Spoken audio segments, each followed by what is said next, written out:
Well, this is Kaula Valley. This is where I live. Right. And these lands were awarded to my family from the time of the constitutional monarchy from the kingdom in Right. 1843. Wow. So these lands that I live on was from the government. The sole existing government in Hawaii, and that's during the time of the crown, the kingdom. I am a subject to that era, and today is 2018, and our land tenure is basically still the same. We live off the grid. We don't want to be subjected by today's society, because people really doesn't understand, first of all, careship of lands that was awarded from the time of the crown. So we've been always battling our coexistence with the new regime. So the new regime comes to our islands claiming that they can buy anything, but it's only at a warranty. So in order for people to own property in Hawaii, the first thing they have to do is buy title insurance. So right now, today, I help the state of Hawaii's Water Commission to make sure that there is water that is put in the river for 5 specific purposes. One of the major purposes is for Native Hawaiians to still have the ability to cultivate taro. In the traditional means of cultivation of taro. That was one of the mandates. The second one is to make sure that the longevity of species as well as fauna also has a chance to live in the habitat. Then you have recreational reasons that, like for a lot of the families, they have the recreational right to hike up the river, to know there is water there, to know there's a fundamental practice that we've always had the ability to understand and live by.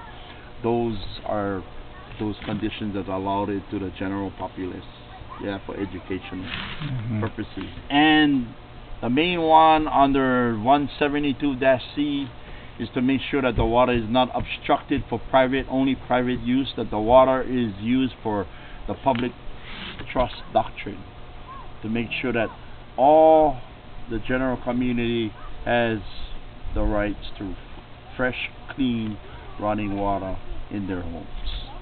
So that's like kind of the 5 mandated reasons. So my responsibility is to help monitor the water flow up here, to make sure there's 1 million gallons, well, let's say 2 million gallons in the river, that it goes from the top all the way to the ocean, so that the indigenous fauna, the indigenous species they're kind of like salmon.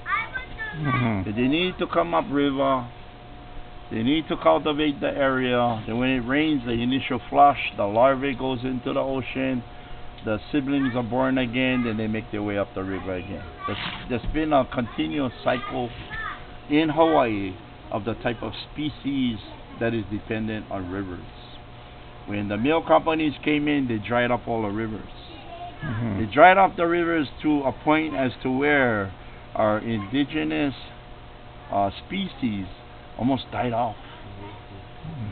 So there were some valleys that had, so we take subjects from other valleys, we put it up on the top, try to make sure that we can protect the longevity of these species.